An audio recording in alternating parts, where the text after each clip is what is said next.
After that, I got my mom got me an Airbnb, and I'm in the Airbnb, and I'm just so sad. I'm just so hurt, and I couldn't believe. I remember I was acting like everything was fine for 2 days, and at one point I'm on the phone with my cousin, and I remember I was driving to a job interview, but it was 2 days after it happened, and I just I'm on the highway, and I'm about to cry now. Think about it.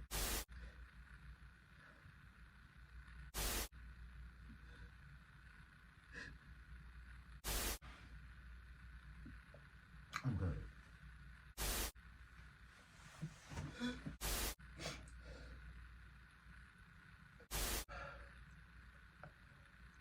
Oh shit. Okay. I've never been that hurt in my life. And even since I'm thinking about it. After that, I went to a parking garage and I jumped. When it's on, like, I could literally kill a man. いつでも好きに履いてやくきえなキッチンいつでもスキニースキニースキニースキニースキニースキニーいつでも好きに履いてやってるスキニーうまい飯を作るくきえなキッチンピタピタスキニー Yeah, what you deserve, nothing better than I'm giving her. You ain't never really been a friend.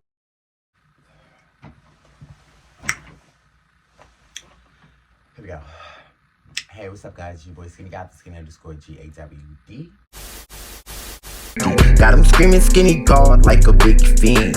Little hoe, you can't get in, don't get a fist spin.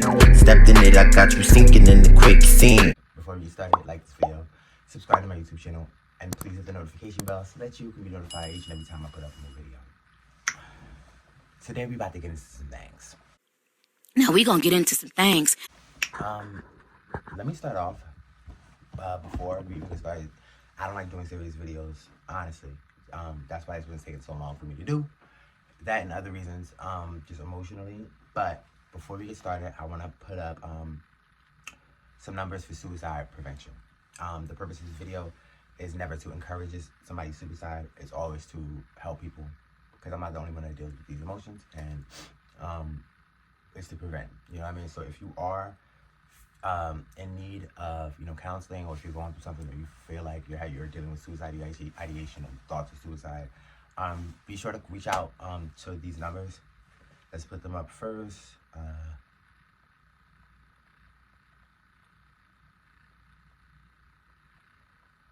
Suicide prevention numbers. Okay, so there's a national 24-hour crisis hotline, and it says dial 988 on your phone. So I'll put that number up here. Let's reach out to that. Please reach out to that if you're having thoughts of suicide.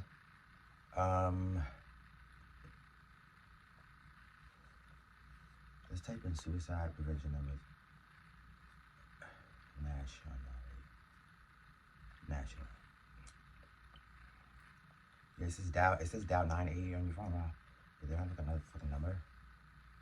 They have chats, resources at this point. But there's an additional suicide number here. So I'll put in all the suicide prevention numbers there. Please reach out to these numbers if you're having thoughts of suicide. Reach out to me. Hey, you know what I mean? Comment under the video. That's what this video is for. Let me start. So, let's start. So March 31st, 2023, I tried to kill myself. I jumped off a parking garage. The fourth level of the parking garage. This is the parking garage. So March 31st of this year, I tried to commit suicide by jumping off of this thing. Yeah. I know it sounds crazy that I can just talk about that, but it wasn't always that easy. Honestly, it was. Let me take that back. It kind of was always that easy, because I just didn't take it seriously, I guess. I've always had suicidal ideation. Like, I've always dealt with it, and I've spoken on it in my adult years, but I don't think people ever always took me seriously or really thought I was just talking, because I've always just been like a dark person. But I don't know, I just have really bad anxiety, and I'm a really sensitive and emotional person, and I try not to let people get too close to me so that they don't affect me. And somebody really close to me really turned into a different person on me and really just did me really dirty, said some horrible things to me. And I'm talking about somebody that I cared about more than probably my family. Like, just somebody that I could never do something to intentionally hurt this person. And I won't say that anymore, because during this time, I did do things outside of myself. Like, I was becoming her. Like, I was doing things to intentionally be mean. And I had never done that to anybody in my life. But she had did it to me. And I had let it go. And then I tried to kill myself. And then she still, like, you know what I mean? Never even apologized. Never took any responsibility. Just never. And I know she knew that. I know you found out, Taylor. I know you're watching this video. I bind you, Nancy, from doing harm. Harm against other people and harm against yourself. Wait. I bind you, Nancy, from doing harm. Harm against other people and harm against yourself. Wait. I bind you, Nancy, from doing harm. Harm against other people and harm against yourself. I bind you, Nancy. I know you found out I tried to kill myself. Like, I was your best friend going on 20 years next month. And you ain't even called me. Like, do you know what type of person you have to be tonight? I don't give a fuck what we went through to not even call me. Like, I could never, you know what I mean? We could have, it's just like, this person, you know what I mean? Like, she, this video's not about her. There's another video about her. Trust me, okay? But I had to work through it, you know what I mean? But I'm just gonna skip to the part where I was living with my friend in Texas, and I already had some substance abuse issues. She knows everything about me. I've had some anxiety issues. I've coming out of a relationship for 2 years, the love of my life that I lost. Like, you know what I mean? Everything was going bad for me. I was dealing with an abusive relationship after that, a really abusive just relationship of some controlling person, a really controlling man that was just trying to use me and abuse me. And I put myself in my friend's hands, and I don't put myself in nobody's hands. And I know I should. But I just thought, because that's my friend of 20 years, she can never do me dirty. And like, I have a thing with like being in control and being somewhere where I don't have any safety net. So I never left where I lived at in New Jersey. Or then I moved to New York, but I had never like left that. My comfort zone, my family, that's my comfort zone. You know what I mean? And I put myself in her hands because I needed to get away from here because of what I was going through. And for the first time, I put myself in this woman's hands. And I went to go live with her. And the entire time, she just treated me like a fucking animal. Like, and it was just the darkest place I ever lived. Like, she did everything she could not to give me a key, like, so I would feel unwelcome. Like, it was, and the whole point of it's like, once I got there, her control issues kicked in. Like, everything she did was to control me. It was like, she would sit in a room and cry every night. It was just the darkest place I've ever been. And it's like, we were going through things, but I could never. And it ended up with her, with me. I finally needed to come back to get some things, and pretty much to control me, to ensure I came back. She had decided, she had been talking to my cousin, who I'm really close to, and decided to have my cousin come, and she bought it with her points, right? So with her JetBlue points, or whatever, she wanted her to come. So I leave, and when I leave to go home, I already feel like she's controlling me, like she's she's just being extra. You know what I mean? She's always been extra. I've always let her be that, but I never thought she was manipulating me. Like, you know what I mean? And looking back at it, she was. And the bitch, she has my plans for my cousin to come back to me. Me and my cousin are going through things in a short 2 days, and I'm back. And I call her, and on the phone, as I'm like getting ready to come back, she seems like she has a problem, right? You know what I mean? So already I'm like, there's tension. This is about to blow between her. I don't know what's going on. So I make a decision, and I tell my cousin to stay. Mind you, she bought the points. She used her points, right? And she informed me explicitly that her points can't be returned. So I knew it was a big deal, that she would be probably upset about that. But not to this capacity. So I'm already planning, like, okay, I have to pay this girl for her points or whatever, because she said they're refundable. Side note, come to find out, after all of this, she was lying. The points are totally refundable. That was just a lie to get me to do what she wanted me to do. And now I look back at my life, and like, you know, she's the Capricorn and I'm a Taurus. I look back at our relationship, and she's done a lot of things. Like, told me a lot of lies and done a lot of things to get her desired result, to get me to move how she want me to move. And that's just not a friend like that. Some friendships just have to die. Like, you know what I mean? Anyway, I come back, and I just know her so well. And my cousin, I'm talking to my cousin. My cousin's mad at me too at the time, but we were working it out. And that's what I'm really concerned about in this situation, because she really wanted to go, and I just killed her dream. But I knew I was doing the right decision. I just knew it. And in my mind, I didn't want, my cousin has a mouth and an attitude, and my friend, Taylor, ex-friend, I just didn't want to be put in between the middle of having these two people around me. And I'm trying to get myself together, and they're both going through the things. Like, you know what I mean? So I work it out with my cousin. I'm telling my cousin, I know Taylor. I'm back at the apartment. I flew back. And I'm like, I know Taylor. I know her. I'm basically saying she's a really hurt person. Like, she's a really hurt person, and she's gonna come home and bully me. That's exactly what I said. She's gonna come home and bully me. I know her. So I'm planning to give me a hotel room, and I'm listening to my cousin. And my cousin is like, no, she's not that bad. She's not gonna do that. Maybe you bugging. I'm like, this is my friend of 20 years. I know her. She's hurt. She's insecure, and she's insecure, and she's a control freak. And I just took away her control when I did that. You know what I mean? I know her. She's been trying. The only reason she wanted that girl to come back is to control me, because she's going through shit and she can't control it. Okay? So she wants to control me, somebody else, because I'm the only person that's there. If you can't control what's going on in your life, at least I can control somebody else. Trust me, I'm a little bit of a control freak too, so I know her. Like, you know what I mean?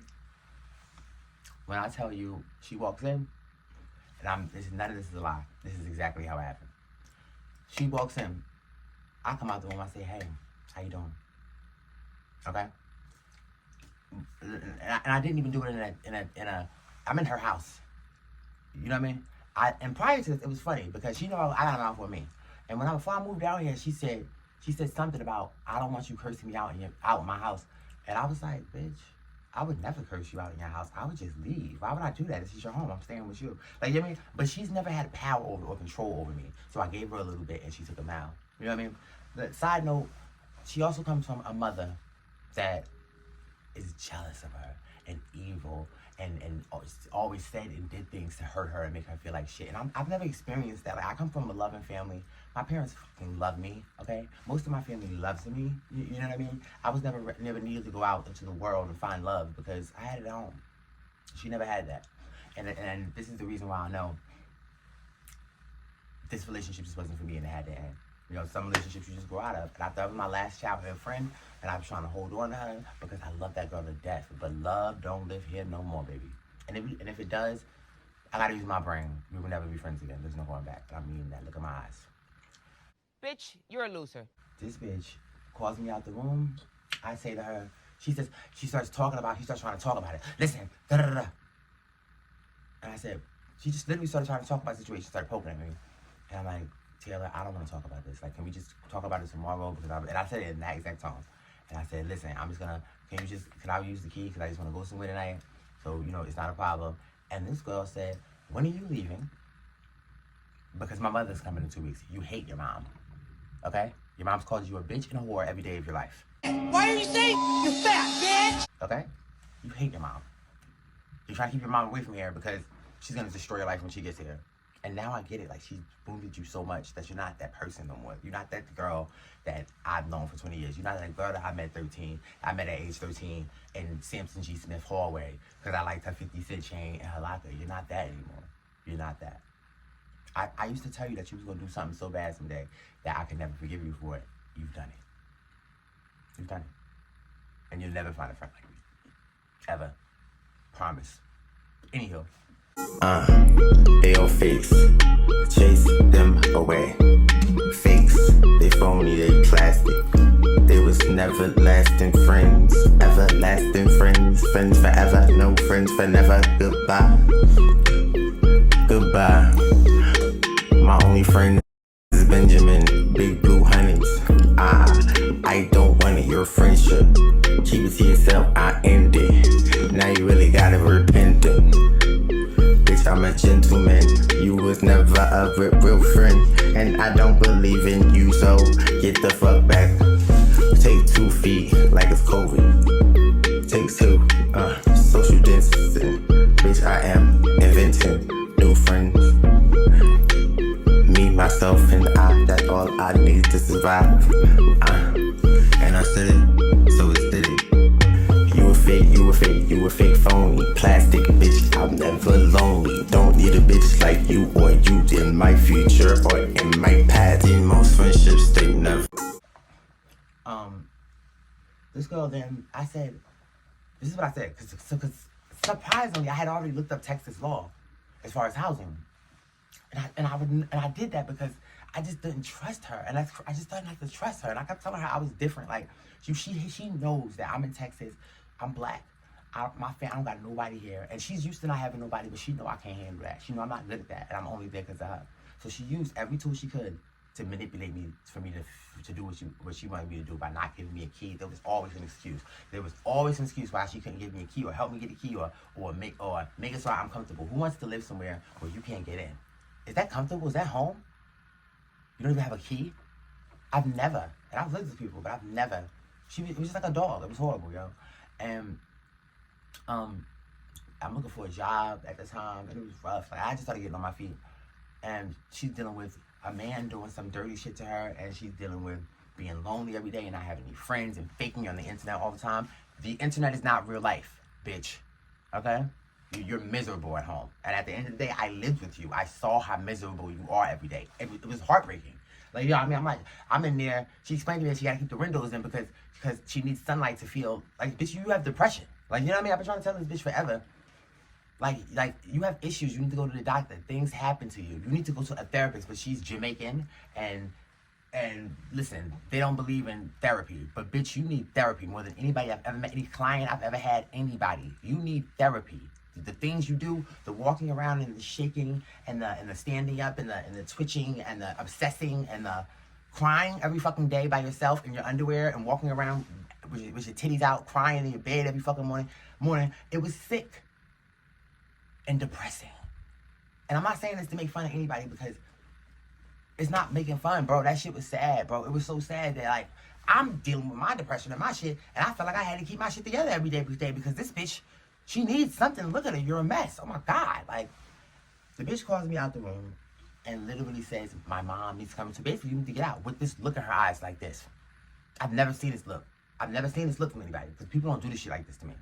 And she was just like, I said to the bitch, listen, I'm just going to leave. Da-da-da-da.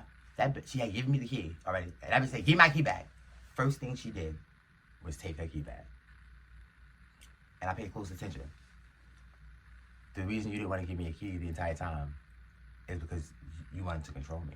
And that's why it's the first thing you said to give back. That's not a friend.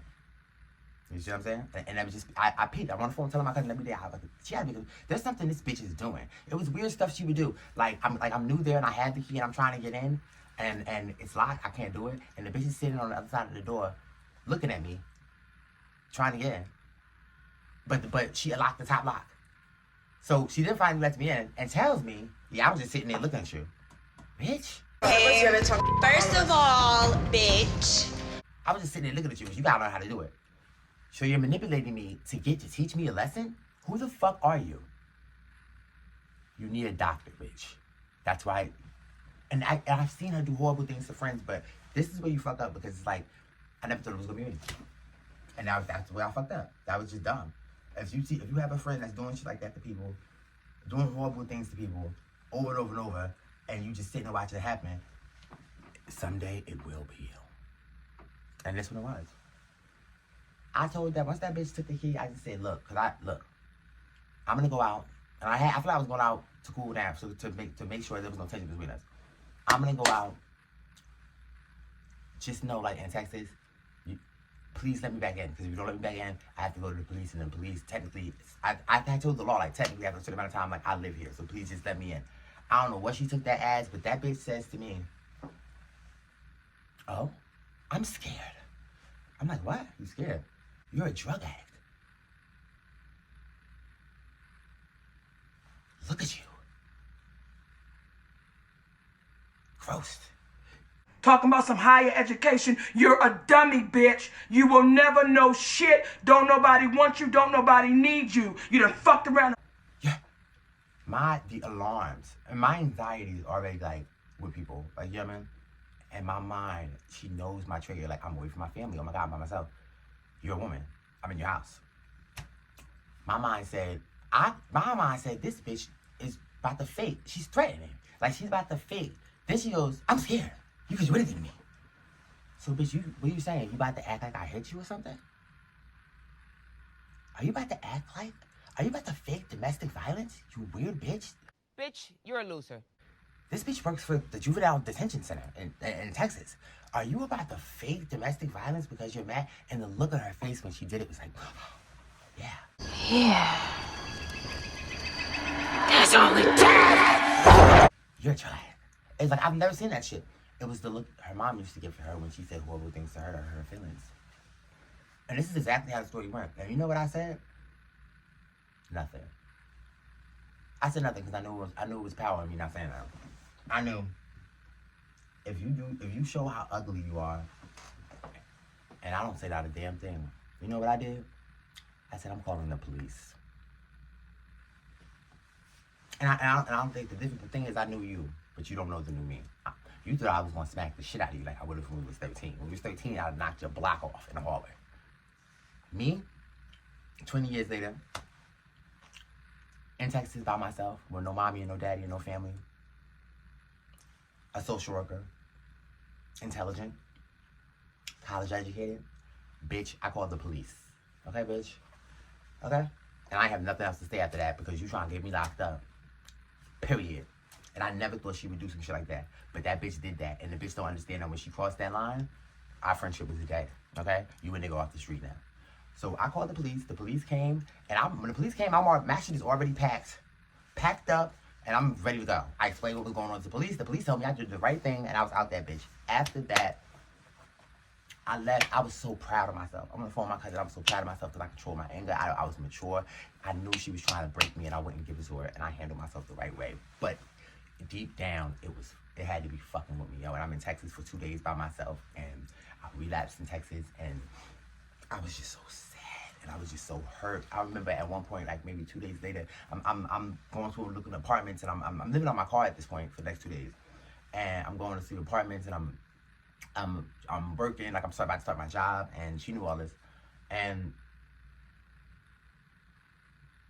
she didn't let me even back in to get my stuff. Like I had to call the cops to get some of my stuff, most of which I didn't even get. After that, my mom got me an Airbnb, and I'm in the Airbnb, and I'm just so sad. I'm just so hurt, and I couldn't believe. I remember I was acting like everything was fine for 2 days, and at one point I'm on the phone with my cousin, and I remember I was driving to a job interview, but it was 2 days after it happened, and I just I'm on the highway, and I'm about to cry now and think about it.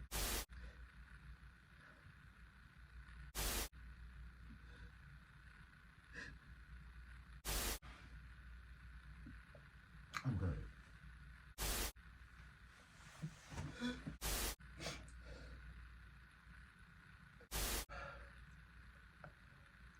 Oh shit.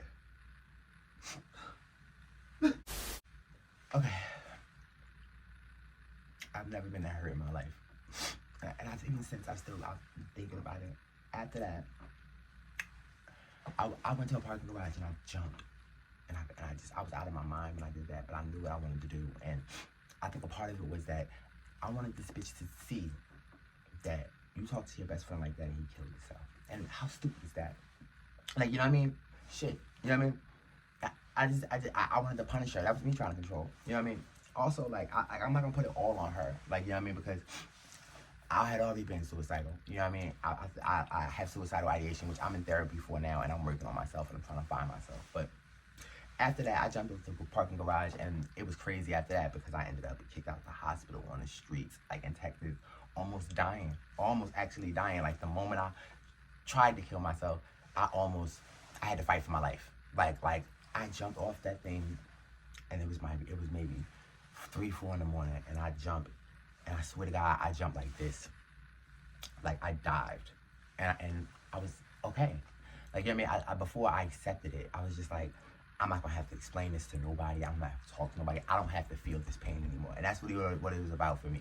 I was committing suicide because I didn't want to feel the pain that I was feeling anymore. I didn't want it anymore. Like, you know what I mean? And I'm a control freak. I cannot live. That's why I don't let people into a lot of my business. I've always been a person you don't know who I'm dating or really a lot of my dirt, no matter how close you are to me. Because I don't like people throwing my dirt in my face, and it will hurt me. Like, it really hurts me with people that I'm close to. Like, you know what I mean? So I don't give nobody no fucking ammo. And this is probably the one person that's had any ammo. And I knew she was judgmental. And talking to her about addiction and recovery, like, I used to talk to her about it, and it was always just like, just stop doing it. Just stop. Or this. well, you know this. And it was just, you could just tell when somebody is really judgmental of you. And I've never been judgmental of her and all the things, all the trashy things she's done and all the crazy things that have happened to her. And I didn't even put a lot of her business on blast. But she did that to me, you know. After that, it gets a lot deeper, and we're going to talk about that in the next video. But this video was just about the suicide attempt. And the moment you jump, you do regret it. That was my first time jumping. I was in the air like, damn, why did I do that in a split second? I hit that ground, baby. I jumped like this and landed on my feet. God placed me on my feet. And there's a lot of numerology involved in this because I was just about to turn 33. And if you know anything about 33, look up when you turn 33 on YouTube. Look up this video right here. Look it up because a lot of stuff, the number 33 is very powerful. My album is going to be called 3:33 a.m. by the way. Hey, it's Skinnygawd. I'm 33 and I just found out. First of all, I turned 33.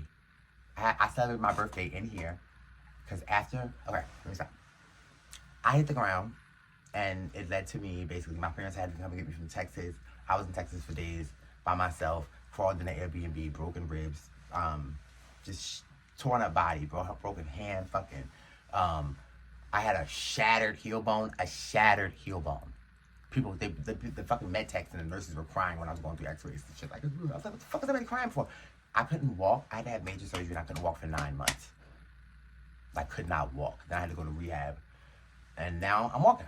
I still have, my life is forever changed. I have screws in my foot. The entire time that bitch ain't call me, ain't text me, ain't nothing. In fact, she took all my stuff that I left there, and when I finally did text her, because I didn't text her at all throughout any of this time, the bitch texted me that she threw it away. Because that's another thing that's really important to me, my things, and she knows that. So on top of that, she's such a hateful person that she really tried this a little even more. And I forgive you. I do, because I can't move on and lead the beautiful life that I'm about to lead and get all the blessings that I'm about to get. You know what I mean? If I stay stuck on you, and you are gonna get whatever you put out. I don't wish nothing bad on you, but I know that's how the universe works, baby. That's how it works. I ain't doing no voodoo on you, baby, but I'm just gonna be a positive person, and I'm gonna pray for you. You know what I mean? But we will never be friends again. There's no fixing that. Daryl, you don't even need to come to me with an apology. We don't even need to talk about it. There's nothing to talk about. The stuff, I was going to sue you for it and go through court and all. And you know what I'd say? I'm not doing that shit. Because that means I have to deal with you again or see you. And I am done. I don't plan to ever be standing in a room with you again. You don't deserve to be graced with my presence. Anybody else around you that believes something different, Coco, if you, whatever she told you is not the truth. There's a lie in there somewhere. If there isn't, then you're telling her she's dead wrong. Straight up. Because I ain't say shit to her, and I ain't do nothing to her. Come to find out, I'm thinking this all happened over my cousin coming in, me telling my cousin not to come. By the way, the bitch went behind my back after that, after I told my own cousin not to come, and so my cousin to come. Like how little respect do you have for me? My cousin is like, I'm not coming up there if my cousin tell me not to. She's thinking the same thing, like, how dare this bitch? This bitch is crazy, like, she has no respect. She's mad at me, but just like realizing, like, damn, this bitch really just thinks she can control you and do whatever she wants with you. Calm down, bitch. Calm down, ho. Calm down, ho. Fuck is you talking about? It's how disrespectful. But I had to think about how she was raised. Like, you don't know no better, mama. So when I said, the worst thing I said online about her is, I finally had to defend myself, and I knew all you care about is what's on social media. You don't really care about what's done behind closed doors, bitch. So I told, she's having trouble having kids, and I attacked that. I did. And I said, and I didn't say it directly, I said, you don't deserve each other. And I'm gonna keep it G. That's what I said, you don't deserve each other. I'm gonna add clips in here just so you can see some of the messages or posts of what I said, because I was mad. This is a story about a ex-best friend. I'm gonna put it to rest, and yeah, I'm about to. I gotta backstab her,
And I've never been a person to do that. She is, but I've never been a person to do that. And honestly, I regret it because that wasn't me. I let you start to turn me into me. But I had committed suicide and I was in here for 9 months without a call from you. Couldn't walk and you ain't even, not even, are you okay? You fucking bitch. Like, that's some real evil shit. God is, bitch, it's coming back to you. Coco, it's coming back to her. You know what I mean? I reached out to Coco, who was her friend, and I was there just like my friend Adina. You know what I mean? And they're both Scorpios, which is funny because my Adina ain't want to hear. My bitch knows me. She didn't want to hear shit you had to say. Okay? You know what I mean? But does your friend know you? Like, you know what I mean? Does your friend know you? I respect her for having your back. You know what I mean? I get it. But I remember calling her just trying to get my stuff, and that bitch. What the fuck is going on here?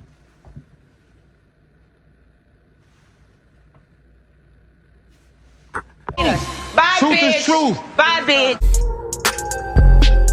It's Skinny Grab. This is a story about a ex-best friend. I'm gonna put it to rest, and yeah, I'm about to. I gotta backstabber, bitch. You ain't never need no accents. Yeah, happy shit, but you don't live here. No, in my heart, you're not the resident. You peasant in the present. You unpleasant. You can't eat with me. You cannot sit with us. No, you can't even drink a daiquiri. No, bitch, please get the fuck away from me. Like a bug, you a flea. Get off of me. I see your true colors. You really one of them, and yeah, I thought you was my friend. No, now you never ever been. Not a friend, you never been one of my friends. We used to be as close as kin. I thought we'd end, we'd be kin, but I get a taste of you. Look at a taste of me.